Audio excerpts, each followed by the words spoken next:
Adolfo, antes de comenzar este episodio, te quería preguntar, ¿ya trataste de sacar una tarjeta corporativa con un banco? ¿Cómo te fue? Adrián, ni me cuentes. La verdad, es un proceso difícil, tortuoso, y eso me recuerda a varios de los episodios que ya nos han contado invitados en Cuentos Corporativos, donde nos relatan la dificultad que es hacer este tipo de trámites en los bancos tradicionales. Por eso, quiero contarte de Gibbs. Gracias a ellos, las empresas se pueden olvidar de los procesos lentos y tediosos para acceder a tarjetas de crédito y financiamiento corporativo. Invitamos a nuestros escuchas a registrarse en trygibbs.com. Se lee tryjwes.com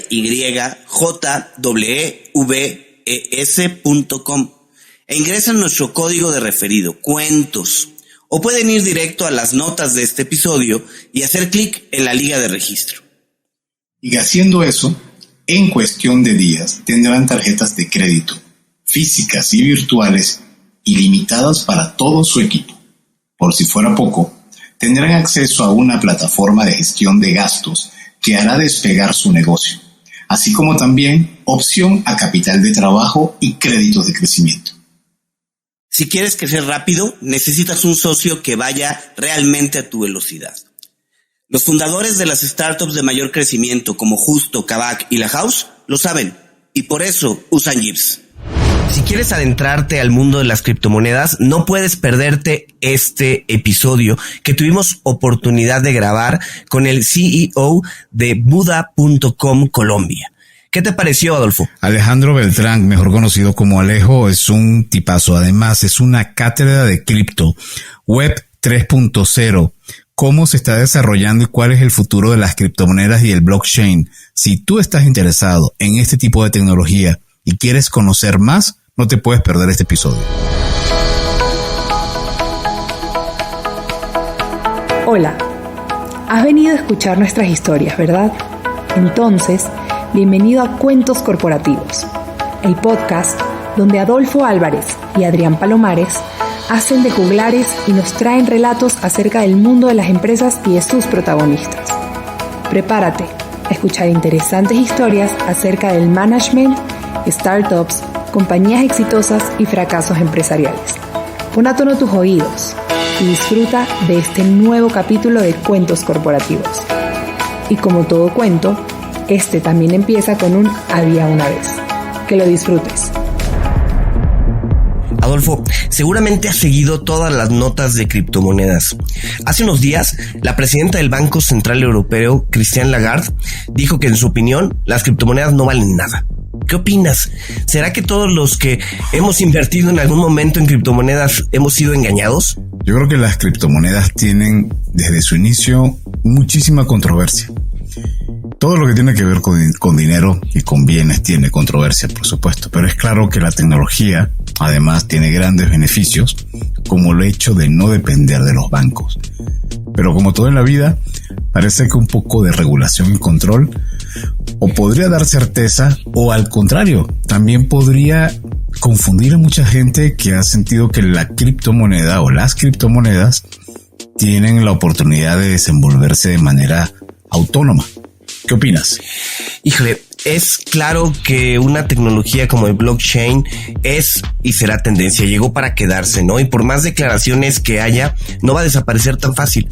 Lo importante es ver cómo hacerlo accesible a todos y, como bien dices, dar cierto grado de certeza. Pero bueno, justo de eso vamos a hablar hoy con nuestro invitado, que es un experto en el sector, así que comencemos este episodio diciendo, como siempre, nuestras palabras mágicas. Había una vez un joven nacido en Colombia que decide especializarse en el área financiera, haciendo estudios de administración de empresas en la Universidad del Rosario, una licenciatura en finanzas corporativas de la Universidad de los Andes y un máster en nuevas tecnologías de la Universidad de Salamanca. Por cierto, vale comentar, y he escuchado en varias ocasiones, que si no estás en la Universidad de los Andes, difícilmente puede ser considerado un emprendedor en Colombia. Ya lo platicaremos con nuestro invitado. Él trabaja durante 9 años en el mercado de valores para la firma Corredores Asociados, ahora Corredores de la Vivienda, en el segmento de banca individual y corporativa. Alejandro Beltrán Torrado, mejor conocido como Alejo, decidió hace 6 años explorar nuevas tecnologías y de la mano de un grupo colombo-chileno desarrolló Buda.com Colombia, antes conocido como Sur BTC, una plataforma que desarrolla y opera mercados de criptoactivos en 4 países de Latinoamérica, apostándole a la transformación digital en aras de generar mayor inclusión financiera. Y además, por si fuera poco, Alejandro es profesor de la Facultad de Economía de la Universidad del Rosario en temas de innovación financiera. Ha sido consultor externo en proyectos de transformación digital y optimización transaccional para el sistema financiero y acompañado en procesos de diseño y validación de proyectos que involucran nuevas tecnologías tanto para entidades públicas como para privadas. Buda.com es la primera plataforma de Sudamérica para negociar criptomonedas. Compañía de exchange chilena, fundada en el 2015, que desarrolla y opera mercados de criptoactivos en países como Chile, Colombia, Perú y Argentina. Alejandro, bienvenido a Cuentos Corporativos. Un gusto tenerte con nosotros. Adolfo, Adrián, Lourdes, a toda la audiencia de Cuentos Corporativos, un gran saludo, mil gracias por esta invitación y este espacio. Muy bien, entonces Alejo, como te dicen los compas en Colombia, ya lo vimos. En 3 minutos cuéntanos quién eres, danos tu lado personal, permítenos conocer más de quién es Alejandro. Bueno, hacer una autocomposición de mi vida es un poco complicado, pero pues como bien oyeron, yo soy una persona que viene de un círculo familiar, de un hermano, pues mi papá falleció hace mucho tiempo, entonces digamos, eso me dio una visión un poquito más hacia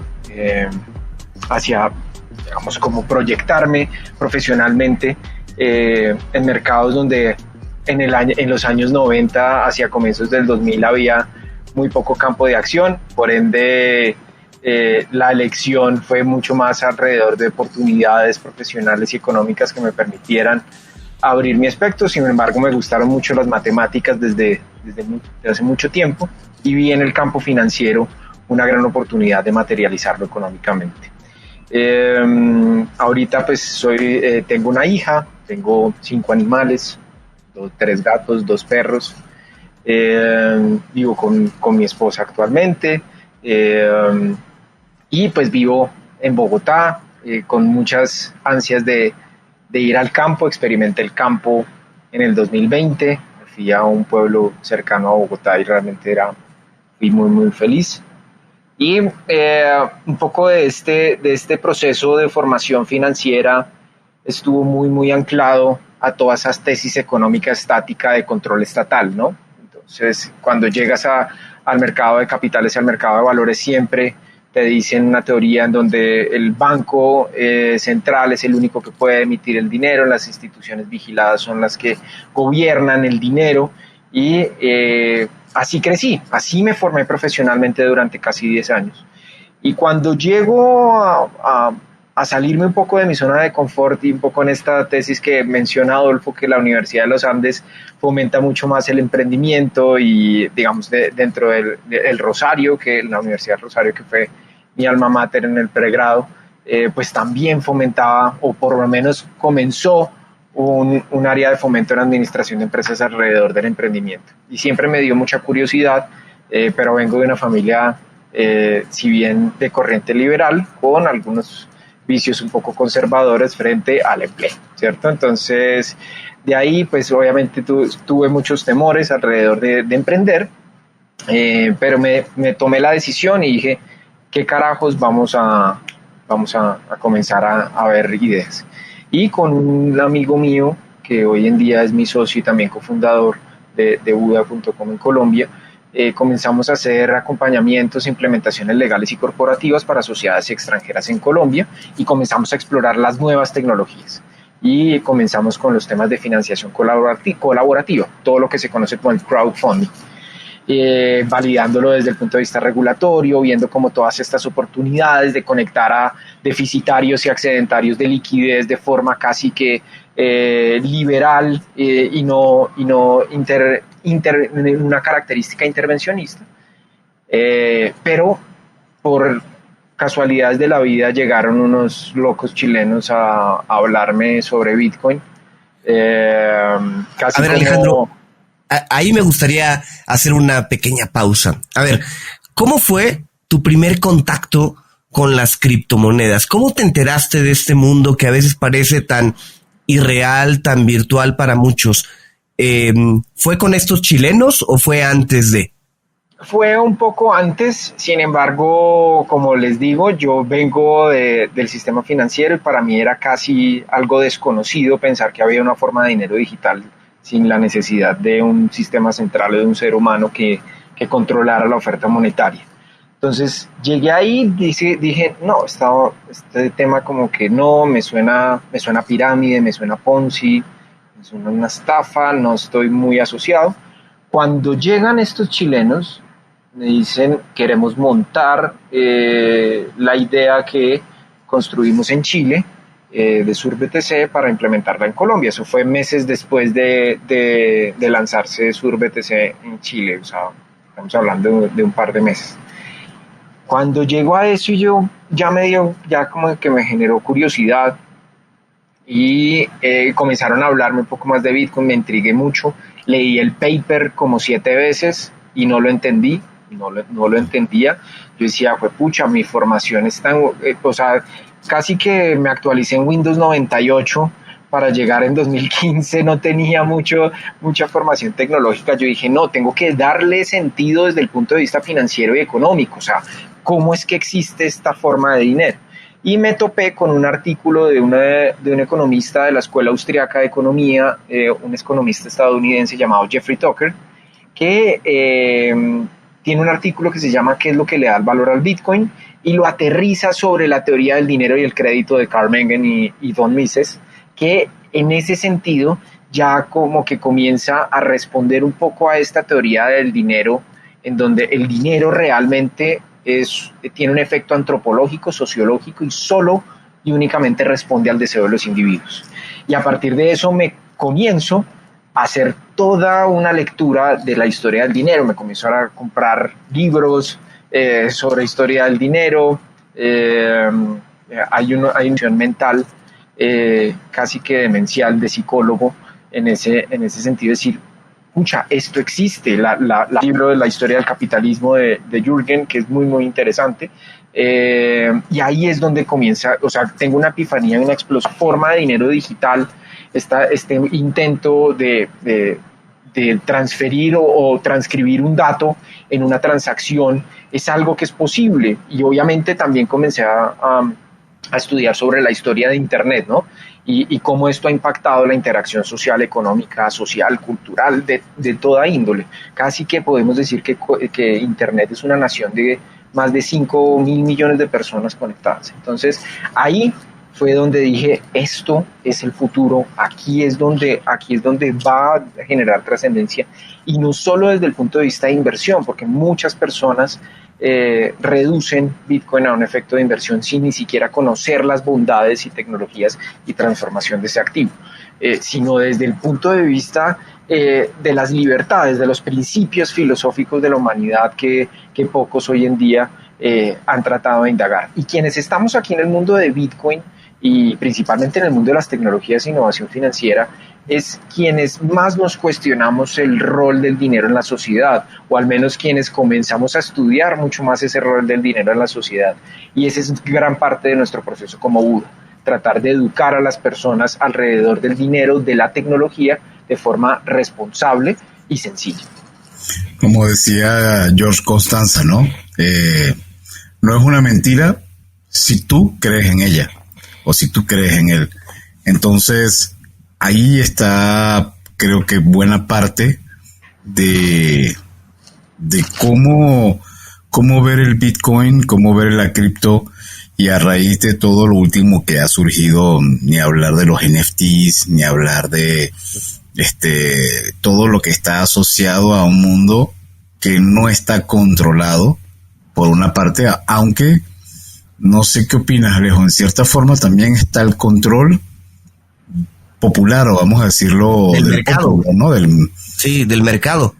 Porque y hay de todo, te puedes encontrar desde una fluctuación natural, una fluctuación por el medio ambiente, o una fluctuación porque nuestro amigo Elon Musk de repente hoy le da al Dodge, o el día de mañana es otra cosa, ¿no? Entonces es un poco volátil, ¿no? ¿O tú qué opinas? Sí, mira, en el corto plazo vemos unas altas volatilidades de Bitcoin. Sin duda es un activo que nació desde la tecnología y por ende los cambios y avances tecnológicos están sujetos a este tipo de cambios. Si ustedes ven hace 10 años antes de que se materializara, o inclusive un poquito más, hace 15 años, en el que las grandes empresas de Wall Street eran empresas industriales y financieras, podíamos ver una gran estabilidad producto de más de 600 años propios del mercado de capitales y las consolidaciones en materia de estructuras y autoridades monetarias. En ese sentido, cuando uno ve que las nuevas empresas del Wall Street, hoy en día su gobernabilidad está en las empresas tecnológicas, vemos gran parte de esos avances y vemos su estructura en los precios de forma mucho más ágil y mucho más volátil.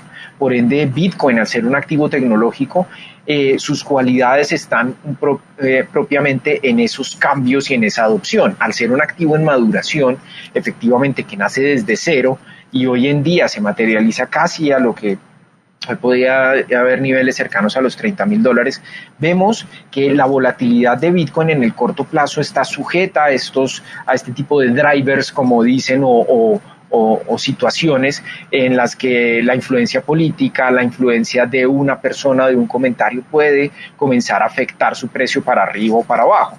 Pero vemos que esos efectos son muy de corto plazo. Si ustedes ven el estructural, digamos, en un activo estructuralmente pensado y diseñado en el largo plazo, vemos que Bitcoin inclusive ha sido mucho más estable que las monedas de curso legal, ¿cierto? Si vemos, por ejemplo, en las monedas de mercados emergentes, las monedas de mercados emergentes han tenido prácticamente una destrucción silenciosa y estructural en el largo plazo.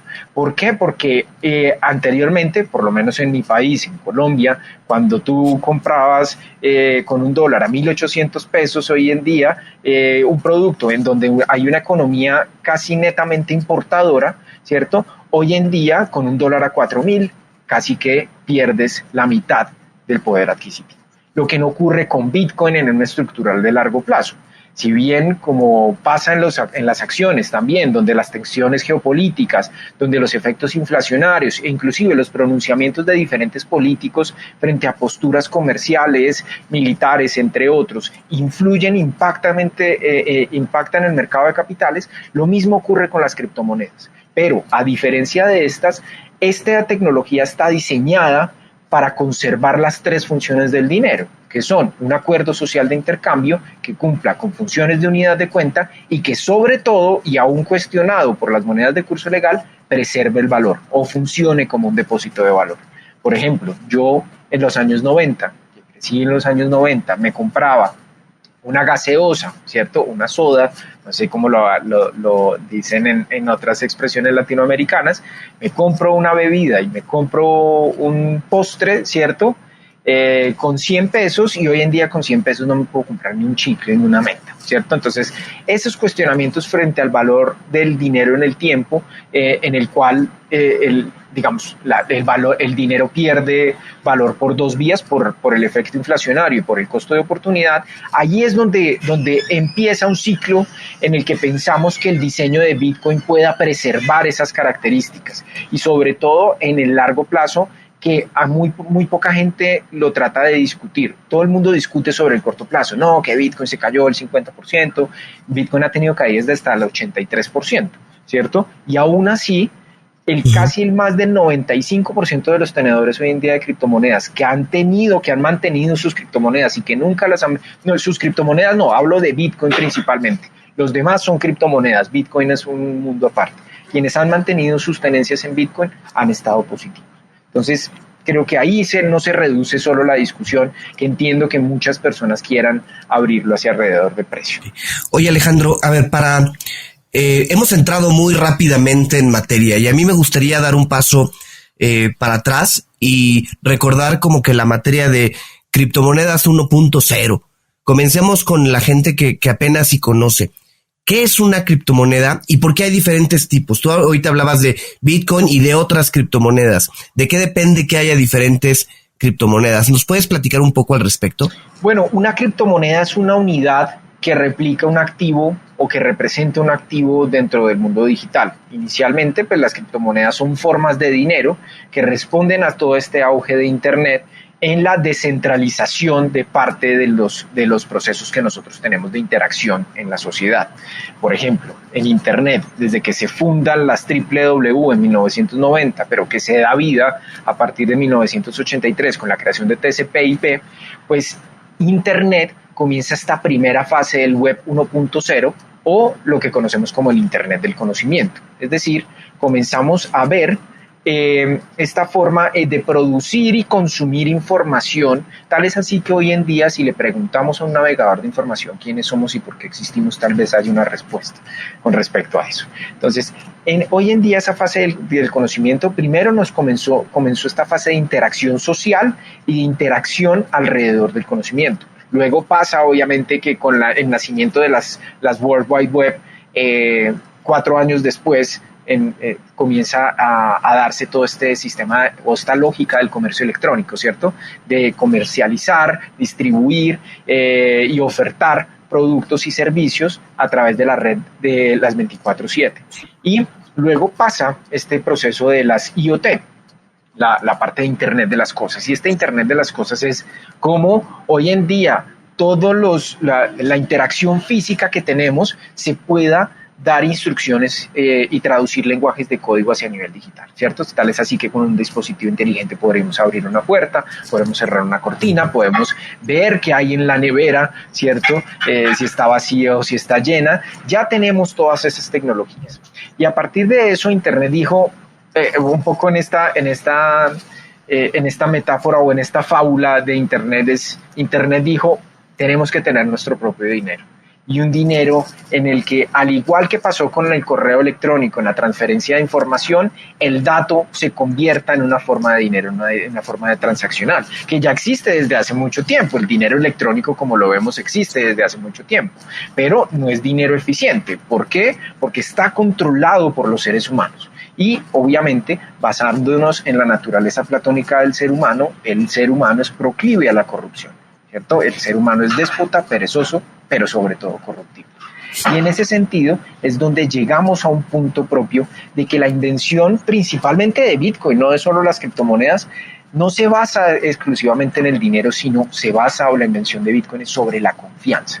Y ahí es donde llega ese punto de inflexión donde las comunidades tecnológicas empiezan a entender esta filosofía y después trasciende hacia el mundo financiero, donde hoy en día hay más de 300 millones de personas conectadas a Bitcoin. Y a partir de eso también se da otro punto, y es que su tecnología subyacente, ¿cierto?, comienza a ver en el mundo una forma de crear nuevas formas y nuevas representaciones de dinero o nuevas representaciones de activos. Por ende, ya la gente sabe cómo crear dinero. El tema no es cómo crearlo, la tecnología ya existe. Hay más de 13.000 criptomonedas creadas, ¿cierto? O 13.000 criptoactivos, de acuerdo con definiciones jurídicas, para también separar un poquito estas definiciones entre monedas y activos. Obviamente la moneda como tal tiene tiene poder jurídico, más no tiene poder técnico. Entonces una criptomoneda también puede ser cualquier tipo de representación de dinero, siendo las monedas de curso legal una de las tantas representaciones que hemos tenido en la historia.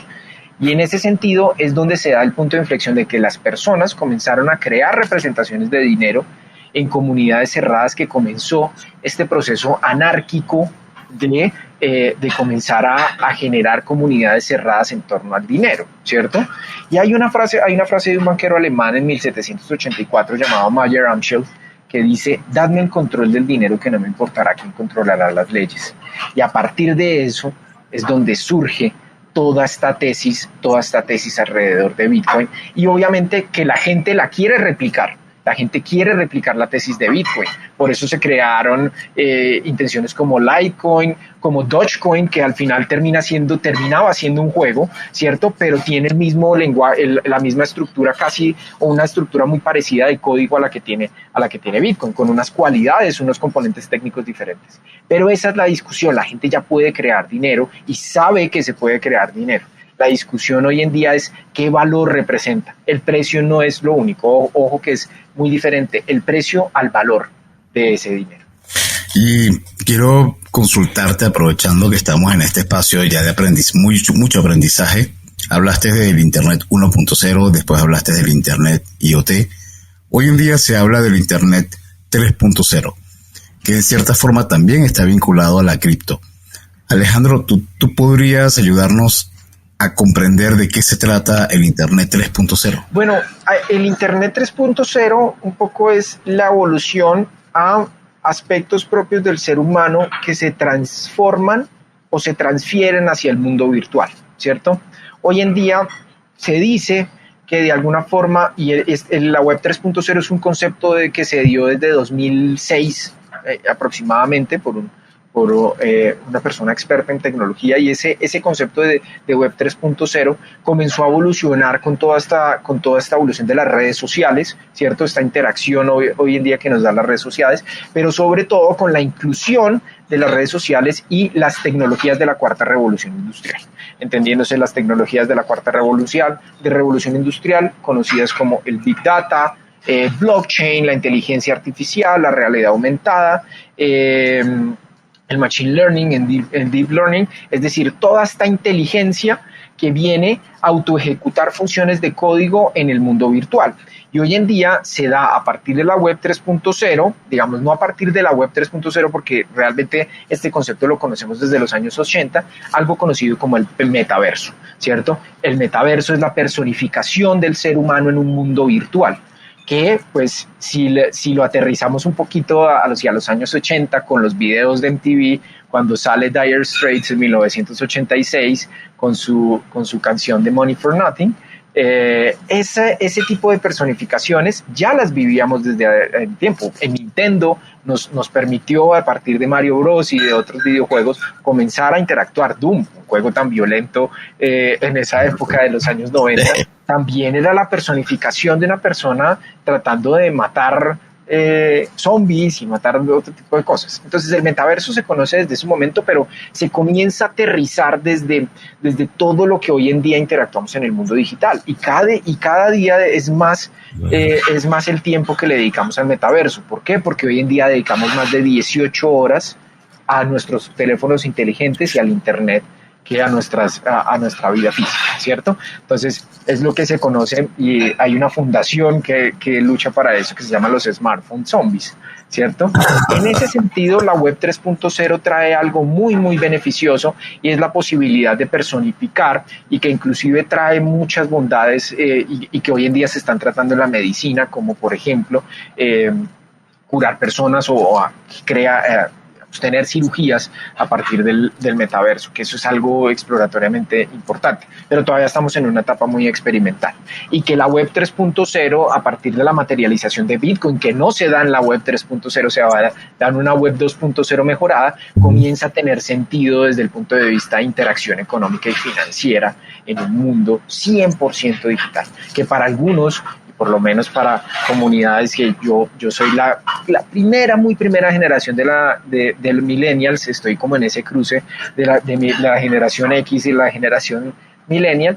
En ese sentido, muchos de nuestros hijos, nuestras hijas, de los jóvenes de esta comunidad, generación X, y ya le ven sentido al mundo digital. Y eso hay que reconocerlo, y hay que sobre todo tratarlo de forma seria, no de forma ridícula, porque mucha gente ridiculiza todo lo que está pasando en este mundo digital, y creo que no hay que subestimarlo, Creo que de alguna forma el mundo nos ha dado la razón, ridiculizamos Internet durante mucho tiempo en los años 90 y no le vimos el valor, tal es así que nuestras economías hoy en día todavía siguen demandando conectividad y todavía no la tenemos, y ya no es ridículo, ¿cierto? Ya la teoría del absurdo pasó. Entonces todo puede pasar en este mundo, y la Web3 en simplificación es la integración de las nuevas tecnologías de la cuarta revolución industrial en esto que hoy en día denominamos metaverso. Okay.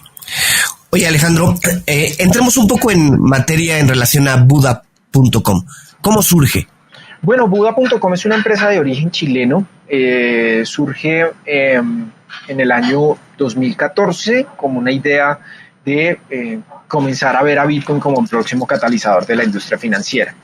Es una empresa que fue financiada, fue la primera empresa cripto, no sé si en el mundo, pero sí en Latinoamérica, financiada con recursos públicos a través del Fondo de Fomento al Emprendimiento de Chile, Corfo Chile, y empiezan sus primeros pinitos inicialmente enfocados en Bitcoin como principal eje, además que 2015, 2014 no existía todo este universo de criptomonedas, sino que solo existía Bitcoin. Y a los pocos meses se vino a Colombia a expandirse a su plan de colonización, de ver otros mercados, y comenzamos a construir todo este proceso desde la validación principalmente regulatoria, qué es lo que estaba pasando en Colombia, qué es lo que estaba pasando en Chile, y comenzamos a construir un modelo basado primero en replicar las buenas prácticas de la industria en materia de prevención de delitos, en materia de ciberseguridad y seguridad, siempre pensando mucho en ese enfoque, pero tratando obviamente de mantener ese equilibrio, ese balance entre la sutileza y simplicidad del uso que era acceder a las criptomonedas en ese momento. Y con eso, pues obviamente hicimos toda una interlocución ante entidades públicas y privadas y consolidamos estos dos primeros mercados, y después en 2018 abrimos Perú, luego hacia 2019 Argentina. Ya estamos en 4 países. Actualmente Buda.com cuenta con más de 500,000 usuarios en los países donde estamos operando. Soportamos 5 de las criptomonedas de mayor market cap de mercado, porque tenemos una visión de que Buda.com sea una plataforma de acceso responsable a las criptomonedas. Si yo, digamos, dentro de mi visión, amplío un mundo de criptomonedas infinito, ¿cierto? Creo que prácticamente mi estructura sería una estructura de juego, como lo que ocurre hoy en día en el mundo de las criptomonedas, donde la gente, sin saber qué es una criptomoneda, simplemente apuesta unos pocos pesos o la moneda que se esté aplicando, unos pocos montos con el fin de comenzar a multiplicarse de la nada, ¿cierto? Y sin sentido. Por ende, nosotros creemos que las criptomonedas que muy lentamente hemos querido implementar dentro de Buda.com ha sido sobre un estudio consensuado, un estudio en donde queremos realmente generarle valor a los usuarios y que no se arriesguen y no se comprometan, como lo que ha pasado en este fenómeno de las criptomonedas con Terra, con Luna, que realmente han afectado un poco la reputación, inclusive la misma de Bitcoin, sin tener nada que ver con este mundo apartado de eso. Entonces, ese es un poco lo que estamos haciendo. Alejo, a ver, ahí voy a nombrar a varios de las empresas que me vienen a la mente en el ecosistema, o las que yo he descargado en mi teléfono: Bitso, Crypto, Coinbase, Binomo, eToro, Binance, y hay una reciente que descargué que se llama Growland, que tiene que ver con criptomonedas y además cannabis. ¿Cuál es el diferenciador de Buda.com? Bueno, es una pregunta complicada dentro del paralelo, ¿cierto? Buda.com ha hecho dentro del marco de reconocimiento de cada uno de los países. Primero, Buda.com es protagonista en el marco de los países donde estamos operando. Segundo, uno de los temas que identificamos en Buda.com y que creo que es muy, muy importante para el usuario, no es solo proveer una infraestructura amigable y confiable y sencilla para hacerlo, sino que uno de los elementos y la fuerza de venta más importantes que tenemos en Buda.com es la educación. Y parte de eso, de los compromisos, desde 2015 a 2016, nosotros promovemos todos los espacios de forma gratuita en el que Buda.com participa en todo este proceso de sensibilización y pedagogía de la tecnología, ilustrando las oportunidades, los riesgos, la tecnología, su impacto en la industria financiera y su impacto en la sociedad en general. Entonces, de hecho, acá en Colombia, primero, Buda.com es la empresa más consultada por los medios hoy en día en temas cripto, de lo que está pasando en la coyuntura, de lo que hoy en día puede pasar en las actualizaciones de la tecnología y en el marco educativo, promoviendo todos estos espacios, como les digo, e interlocución con entidades públicas y privadas. Participamos activamente en todos estos procesos de agenda pública relacionados con el tema cripto, y tal es así que parte de las instituciones, de los entes de control en cada uno de los países donde estamos operando, nos invita, y nosotros insistimos en abrir estos espacios también para visibilizar las criptomonedas en este punto de vista. En el punto de vista estructural, creo que los exchanges tenemos dinámicas muy parecidas, ¿cierto? Dinámicas en donde los esquemas de compra y venta, los libros electrónicos de órdenes son muy similares. Lo que sí es cierto es que cada quien replica un poco los accesos que hay al ciudadano en común. Y nosotros tenemos un objetivo, y es que Bitcoin se convierta prácticamente en la canasta familiar de cada uno de los latinoamericanos.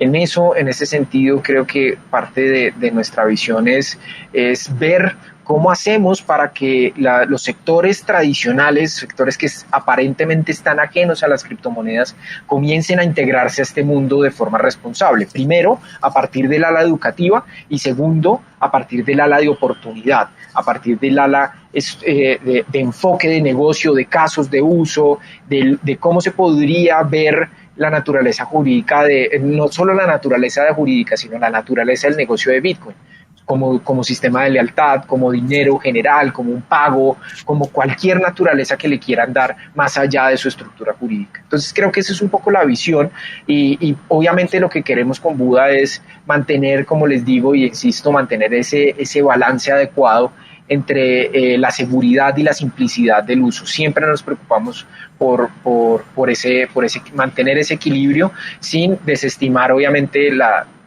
esa demanda del usuario en una mejor experiencia. Antes de continuar con nuestra entrevista, te queremos recordar lo que mencionamos al principio de este episodio. Se trata de Gyps, la fintech con la que las empresas se pueden olvidar de los procesos lentos y tediosos para acceder a tarjetas de crédito y financiamiento. En Cuentos Corporativos te invitamos a probar esta plataforma financiera global, todo en uno, con la que podrás manejar los gastos de tu empresa, solicitar financiamiento y obtener beneficios inigualables. A ver, regístrate en trygyps.com. ¿Cómo se lee? trygyjeeves.com. Fácil. Ingresa el código de referido cuentos o vea las notas de este episodio y haz clic en el link de registro. En cuestión de días, tendrás tarjetas de crédito físicas y virtuales ilimitadas para todo tu equipo. Recuerda, para crecer rápido necesitas un socio que vaya realmente a tu velocidad. Los fundadores de las startups de mayor crecimiento como Justo, Kavak y La House lo saben, y por eso usan Gyps. Y ahora continuamos con nuestro episodio. Alejandro, comentabas al principio que Buda.com está financiado por el gobierno chileno de alguna manera. Me llama mucho la atención esto porque parecería que las criptomonedas van un poco en contra de las estructuras ya establecidas, ¿no? Se habla de llegar a un punto donde ya no existan los bancos y que para solicitar un crédito, en vez de ir a una ventanilla bancaria, vayas tú a la red, ¿sí? Y solicites ahí un banco y que revisen, solicites un crédito y que revisen ahí automáticamente cómo ha sido tu comportamiento y alguien llegue y te lo preste sin necesidad de ir a una institución. ¿Qué valor ven ustedes en tener a una institución propiamente dicha como inversionista de Buda y hasta dónde consideran que esto podría pues atarlos un poco, porque las criptomonedas justo van a empoderar al usuario, quitando un poco las estructuras ya establecidas. Claro, eso es una pregunta muy interesante y parto por una aclaración. La Corporación de Fomento y Desarrollo de Chile, a partir de su programa de Startup Chile, es un programa de aceleración, ¿cierto?, que financia proyectos. Y los financia no a partir o no directamente a partir de derechos de participación, como puede ser el equity o pueden ser las acciones, sino que fomenta, digamos, el emprendimiento a partir del financiamiento. Y el financiamiento se puede dar por diferentes aspectos, ¿cierto? El hecho de que un emprendimiento a partir de toda una estructura, un proceso de aceleración, de incubación de la empresa, pues obviamente crea y el gobierno invierta recursos y crea realmente en el proyecto. Entonces, ese es el primer punto en donde nosotros fuimos financiados con recursos públicos, más sin embargo el gobierno no participa directamente. Simplemente nos aceleró y nos acompañó en un proceso parcialmente, y de hecho no es ni siquiera el mayor financiador, es uno de los tantos financiadores que tenemos. Hoy en día tenemos otros inversionistas que de hecho son capitalistas y tienen participación y voto en nuestro directorio. En ese sentido, cuando involucras al sector público de esto, no quiere decir que de alguna forma la filosofía de Bitcoin en torno a la descentralización o desnacionalización del dinero no pueda ser posible. Sobre todo porque la gente tiene una asociación a que Bitcoin realmente es el sistema que va a permitir descentralizar las finanzas. Y si lo aterrizamos desde la parte técnica, ¿cierto?, vemos que Bitcoin es como Internet, ¿cierto? Internet es un protocolo abierto, ¿cierto? Es un protocolo de código abierto, lo que se llama el open source. A partir de eso, lo que hace el sistema, lo que hace Internet, es desarrollar servicios sobre el sistema. Muy bien, Alejo. Entonces, teniendo claro cómo planteas el diferencial de Buda.com, mi pregunta iría a los inicios de Buda.com. Siendo tú parte del equipo y sobre todo quien desarrolló en esta parte del norte de Sudamérica este nuevo producto o servicio, ¿cuáles sientes que fueron los principales retos, las dificultades que quizás en algún momento te hayan hecho repensar si esto tenía sentido o no, si tenía sentido de seguir adelante con Buda? ¿Hubo en algún momento donde dijiste, ¿sabes qué? Yo aquí me detengo y me dedico a otro emprendimiento, o no, se planteó de alguna manera distinta? Cuéntanos. Bueno, este negocio es de tener un acompañamiento psicológico también, ¿no? Puesto que hemos tenido muchos altibajos. Uno de los más claros fue cuando los bancos acá en Colombia nos comenzaron a cerrar cuentas bancarias, y no solo nos cerraron cuentas de Buda.com, me cerraron cuentas a mí, ¿cierto? Me hicieron una persecución, casi que me da muerte civil en el sistema financiero por fundar una empresa cripto.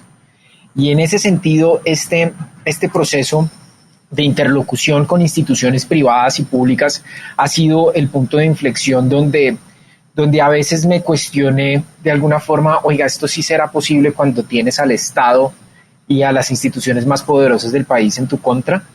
Ahí fue donde replanteamos un poco, tuvimos que suspender temporalmente operaciones en Buda.com en 2018, producto de esto, tomar acciones legales, comenzar a exigirle al supervisor financiero que nos aclarara los alcances de unas cartas circulares que emitió hacia los bancos, y hoy en día, pues, digamos, con esas aclaraciones nos volvimos a ir a tocar las puertas de las entidades financieras. Aunque el daño ya estaba hecho, de alguna forma, entendiendo un poquito esta preocupación del sistema financiero en el desconocimiento que tienen sobre las criptomonedas y sobre todo en el rol del compliance y de esta gestión de riesgos, el hecho de que lo desconocido pueda ser riesgoso, pues que al final tomen la decisión arbitraria y sin fundamentos de decir cerremos las puertas a esto, casi que era algo de pronto de esperarse. Y en algún momento, el hecho de que te hayan cerrado todo y prácticamente dices, esto nos está costando operativamente,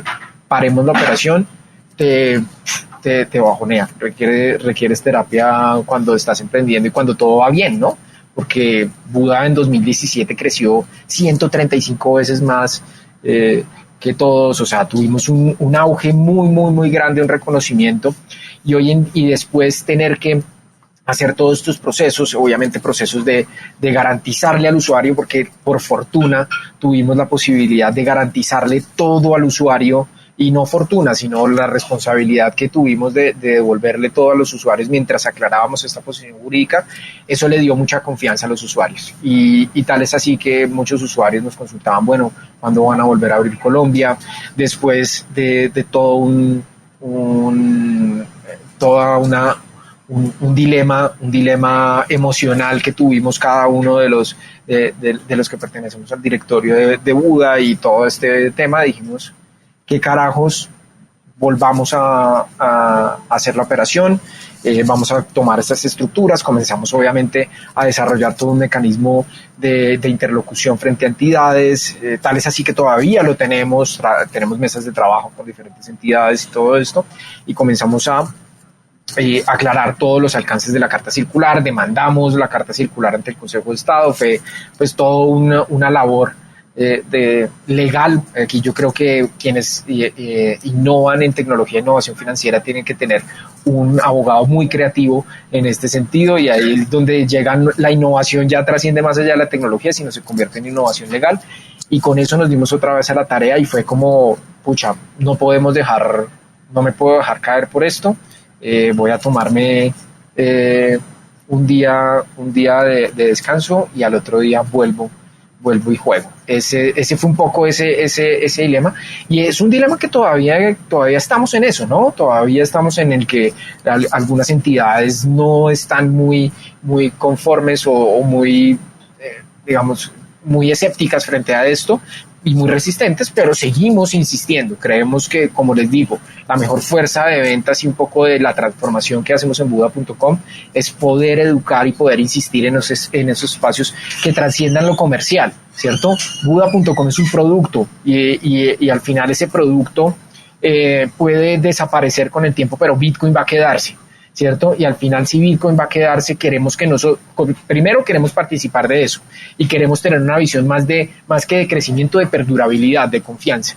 Y en eso es donde insisto que creo que fue uno de los principales motivos que nos motivó valga la redundancia, a seguir adelante en este proceso. En Chile también nos pasó algo muy parecido, nos cerraron los bancos, demandamos ante el Tribunal de Libre Competencia, y toda esta discusión la abrimos alrededor de la desmitificación de la industria de Bitcoin, y creo que en eso, y debo no ser modesto en esto, nosotros somos referentes de ese proceso de participación, en donde hoy la industria está más que viva, también gracias a procesos en donde a pesar de que nos han cerrado, hemos aprendido, y la curva de aprendizaje de nosotros alrededor nos ha fortalecido.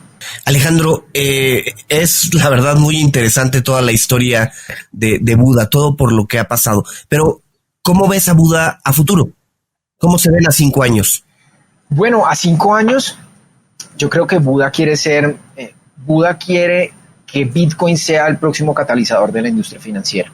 Y a partir de eso, la idea es crear productos plurales, incluyentes y sobre todo definidos en el usuario, definidos en lo que resuelve Bitcoin a la sociedad. Por ende, por ejemplo, más allá de un sistema de intercambio, que el sistema de intercambio nos ha permitido adquirir la liquidez, la experiencia y sobre todo desarrollar la infraestructura para el desarrollo de nuevos negocios, Buda.com quiere ser parte de la industria financiera, pero atada a Bitcoin principalmente. Y por ende, creo que al crear un sistema financiero alternativo como lo que puede crear Bitcoin para este sistema, creo que el desarrollo de la industria de Bitcoin se va a atar a la industria bancaria, pero una industria bancaria totalmente paralela, ¿cierto? Por ende, creemos que Buda, por lo menos lo que nos visualizamos como Buda.com, es realmente ingresar a la industria financiera con servicios dignos de la era digital. Es que yo les pongo un ejemplo muy claro, y es: ¿cómo es posible que hoy en día haya turismo espacial, personas que van al espacio, el gran sueño de los supersónicos, que haya sistemas de mensajería instantánea y videollamadas, como en Volver al Futuro, que AT&T en la tercera parte hacía videollamadas, que ya haya carros que se conduzcan solos. El gran sueño de Arnold Schwarzenegger en Total Recall, que tenía un taxista que se conducía solo. Y hoy en día una transferencia internacional donde hay perfecto y libre flujo de información se puede demorar de 2 a 5 días, tenemos que hacer trámites presenciales y tenemos que asumir los mayores costos. Y hoy en día, teniendo una tecnología que permite transferir un dato, que es una transacción de un punto A a un punto B, tan fácil como enviar un correo electrónico, no lo estemos usando por supuestamente amenazas a la institucionalidad y a la confianza de los ciudadanos. Esto no es posible, ¿cierto? Y que hoy en día el sistema SWIFT de transferencias internacionales, que utiliza archivos TXT y formatos XML para transferir, pues no pueda utilizar un sistema o una lógica como la que utiliza el correo electrónico, la mensajería instantánea. Eso es algo que no podemos creer en la era digital, y que hoy en día haya robots y que no haya una transferencia digna de la era digital. Por ende, creemos que Bitcoin puede ser ese mecanismo escalable de interacción económica y financiera en todos los mercados, y creemos que Buda.com pueda ser partícipe de todo este proceso de transformación de la industria financiera. Atado a un tema, y me voy a una frase que dijo Gela Boscovich, una gran gurú de la innovación a nivel mundial. Dice, mire, el negocio bancario va a transformarse de la administración del dinero a la administración de los datos. ¿Por qué? Porque es que realmente los datos son el nuevo oro digital, y ya hay tecnologías que te permiten administrar y gestionar las transacciones y el dinero.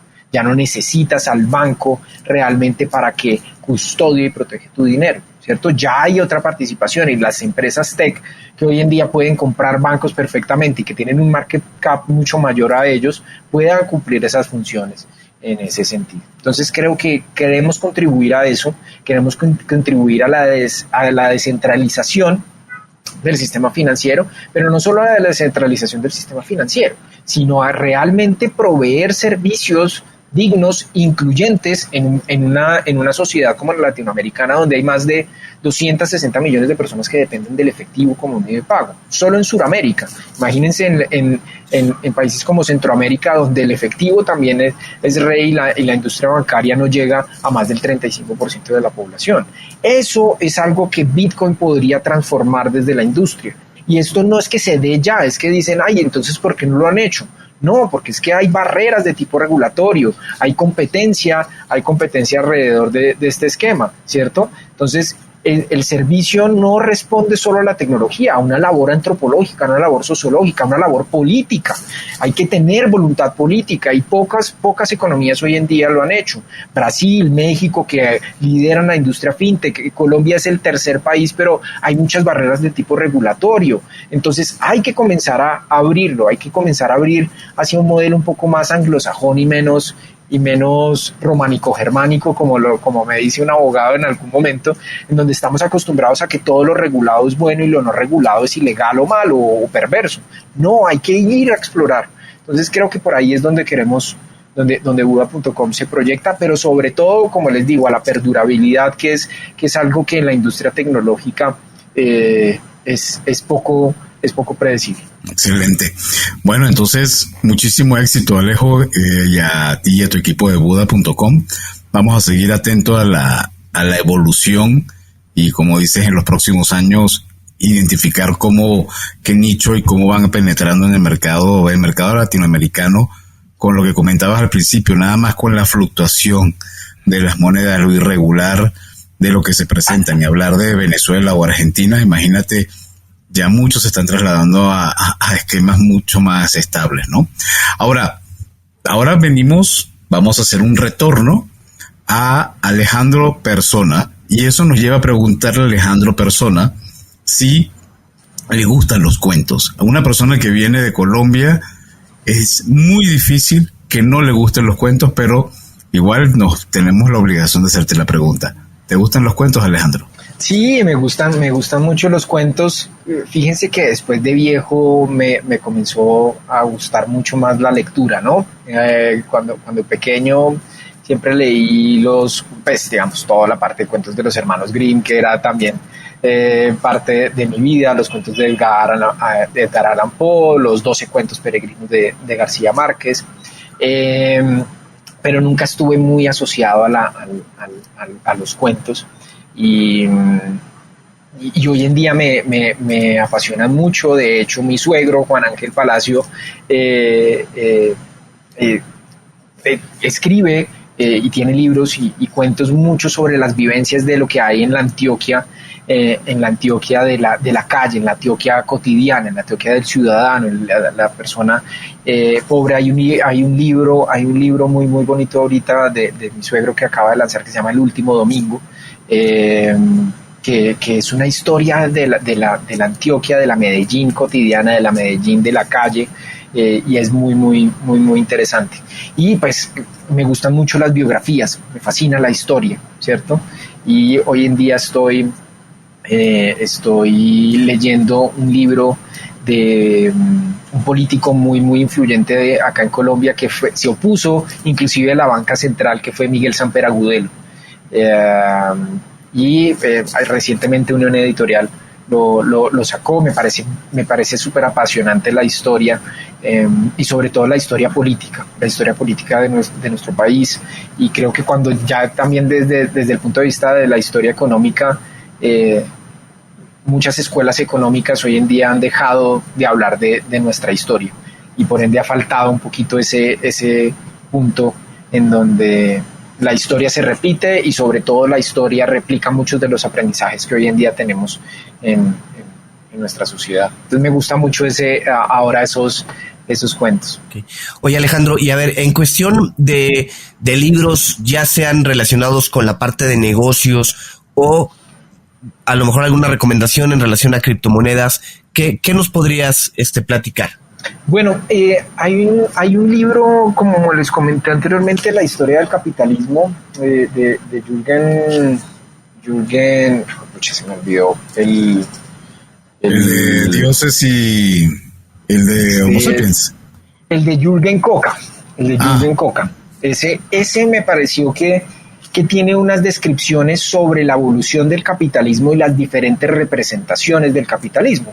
De hecho, ilustra a Marx como admirador del capitalismo, solo que Marx sustentaba de alguna forma que el capitalismo no era sostenible y que requería de la intervención del Estado en algún momento ante una crisis, ¿cierto? Pero él lo que decía, parte de esto era que Marx realmente quería replicar y tomar toda esa apropiación de la escuela clásica del capitalismo, en donde hay todo un proceso de autorregulación para después haber una intervención estatal, que cuando después, obviamente en la época de Lenin y Stalin, que comenzó toda esta parte de la malinterpretación soviética y esto, creo que ahí es donde yo digo, pucha, se malinterpretó mucho a Marx en ese sentido.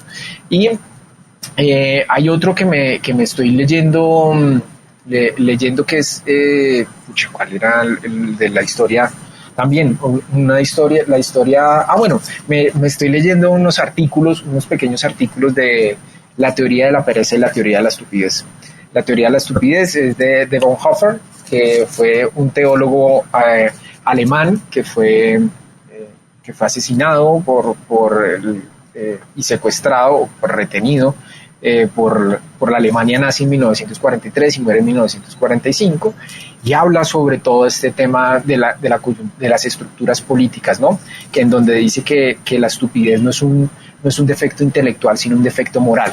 Y me gusta mucho cómo lo ilustra él desde la coyuntura política. Y hoy en día, como estamos tan involucrados en el entorno político hoy en día colombiano con las elecciones y todo eso, es donde cobra más relevancia un poquito de esto, de lo que estamos viendo. Y la teoría de la pereza asociada a que el trabajo dignifica, y un poco de cómo los seres humanos hoy en día nos apropiamos, y más en nuestras economías latinoamericanas, donde trabajamos horas y horas y horas y horas para producir. Creo que ahí es donde está el punto. Es una tesis del siglo XIX que creo que es bien bien interesante. Entonces me estoy leyendo como artículos y papers muy muy corticos sobre eso, y me apasiona mucho, digamos, la actualidad de lo que está pasando entre Rusia y Ucrania, así que me veo muchos videos cortos de la historia y de cómo marca esa historia de la Ucrania desde 1991. Alejo, en tecnología, algún gadget o aplicación que sea de tu cotidianidad y que pudieras recomendar? Pues pucha, esa es una muy buena pregunta, pero es una pregunta como que mi conclusión hoy en día, hay un poco de ese concepto que les traduje de los smartphone zombies. Creo que yo cada día me estoy desligando más de la tecnología. Tengo una red social que es Twitter, me consume y emocionalmente me invade. Y siento que me quiero descontaminar un poquito de la tecnología, pero hay unas aplicaciones tecnológicas que hoy en día estoy usando y que me parecen maravillosas para mantener mi día a día y sobre todo para mantener mi visión optimista de la sociedad. Hay una que se llama Headspace, que es para meditar. Yo antes cuando era muy muy joven, pues me gustaba mucho este concepto de la anarquía fashion, ¿cierto? Me gusta mucho la música, me gustaba el punk, me gustaba todo el rock en general, y entonces me gustaba todo esto, y creo que hoy en día estoy en un modo zen, en tratar de redescubrirme en ese sentido, y creo que la meditación es algo, y la respiración es algo que tenemos que trabajar nosotros los seres humanos. Entonces ese tipo de aplicaciones como que me llaman mucho la atención. Me alejo cada vez más de las redes sociales, pero me gusta mucho eso, y en mi celular pues solo tengo aplicaciones de juegos de mi hija, entonces que también quiero descontaminarla aún más. Entonces tratamos de hacerle obviamente juegos un poco más a lo old school, a lo vieja escuela, como las canicas y todo estos juegos físicos. Eso es por ahí mi apreciación frente a esto. Ok. Alejo, 2 o 3 empresarios latinoamericanos que consideres que están marcando tendencia y que vale la pena seguir. Creo que hay uno que me llama mucho la atención, que creo que siempre hace unos aportes grandes a las juventudes, y es Freddy Vega de Platzi. Me parece que es un joven, no sé si es tan joven, pero él sí, es una persona joven, cuya ¿no? experiencia. Sí. Sí, es una persona cuya experiencia es súper apasionante, es una persona que realmente cuenta la historia y aterriza la realidad, y sobre todo hace unos análisis muy muy chéveres de todo lo que está pasando en la actualidad. Me parece que es una referencia para la comunidad de habla hispana en materia de tecnología, y creo que la gente debería atenderlo, ya sea simplemente por discrepar o de sus posturas, o de compartirlas realmente y acompañarlas. Y no tiene una visión simplista alrededor de la riqueza atada al dinero. Entonces me gusta más el tema de que el fomento en la educación sea, digamos, la riqueza de cada uno de los individuos, ¿cierto? De que el educarse sea parte de la fuente de riqueza. Otros latinoamericanos, me gusta mucho lo que está haciendo pues David Vélez con Nubank, revolucionando la industria financiera, y más pues siendo colombiano, creo que se siente uno también como con esa identidad de poder desarrollarlo, o de poder, digamos, desarrollar esa idea de lo que planteó David, de resolver una problemática propia de inclusión y de digitalización sin la necesidad de una infraestructura como la que cuentan los bancos hoy en día. Revolucionó realmente ese concepto, y cada día los bancos replican un poco el modelo de Nubank, no solo a nivel latinoamericano, sino a nivel europeo, a nivel estadounidense. Ya tenemos una transformación frente a eso. Y me gustan mucho estas pequeñas, digamos, muy pequeñas, porque ya hoy en día se consideran grandes unicornios, y todo este valor que le imprimen al sistema o al esquema directamente, pero comparto mucho la visión que tiene una empresa chilena que se llama Fintual. Y Buda.com obviamente es mi cuarta, pero pues creo que es inherente, digamos, a la visión que tiene hoy en día Guillermo Torrealba, nuestro nuestro CEO principal frente a la estructura de la sociedad, pero me gusta mucho Fintual para el mercado de pensiones, como hoy en día a través de algoritmos puedes generar una estructura más justa en el mercado de pensiones y Agustín Feuerhack, que también es cofundador de Buda, el fondo Fintual, y creo que es una de las personas que más me gusta seguir sus consejos. Me gusta mucho la apropiación, el análisis que hace. Es fundador de 3 emprendimientos muy exitosos en Chile, que se llama Platanus Ventures, que es una casa de software. Está Fintual, que es la administradora de pensiones, que es la administradora digital más importante de Latinoamérica, y pues Buda, ¿cierto? Que gran parte de la materialización de esto es gracias a él. Entonces creo que seguiría a ellos, no. Obviamente hay muchísimos, ¿no? Hay muchísimos, pero me gusta la visión de ellos en torno a la transformación y un poco a la transformación amigable del sistema. No necesitas una muy buena idea y sobre todo muy buenos argumentos, pero sobre todo enfocarlo mucho en la transformación de la sociedad, no solo reducirlo a la transformación económica y como un lucro de riqueza económica. Hay una pregunta que no te hicimos y que creo que nunca es tarde para formularla. ¿Por qué se llama Buda.com y cómo hicieron para encontrar un dominio que además que se llamara Buda.com? O sea, te debe haber costado una lana. Sí. Bueno, a los fundadores, ¿no? De iniciales. Pues nosotros nacimos con había 2 nombres anteriormente. Uno se llamaba Patabit y luego nos llamamos SurBTC por las denominaciones de Suramérica, Bitcoin, por las siglas de BTC. Y cuando ya el mercado hacia 2017, 2018 ya comenzó a desarrollar Ethereum, comenzó a desarrollar otras criptomonedas, que fue pues del interés de gran parte de la comunidad cripto en esa época, dijimos, oiga, pues bueno, ¿qué hay para reinventarse? Porque pues ya el nombre se nos queda cortico, ¿cierto? ¿Cómo hacemos para comenzar a invitar a esto? Y en una tertulia llena de pachanga y diversión, y no, más que todo desde el lado chileno, entonces más atado a llenos de piscola.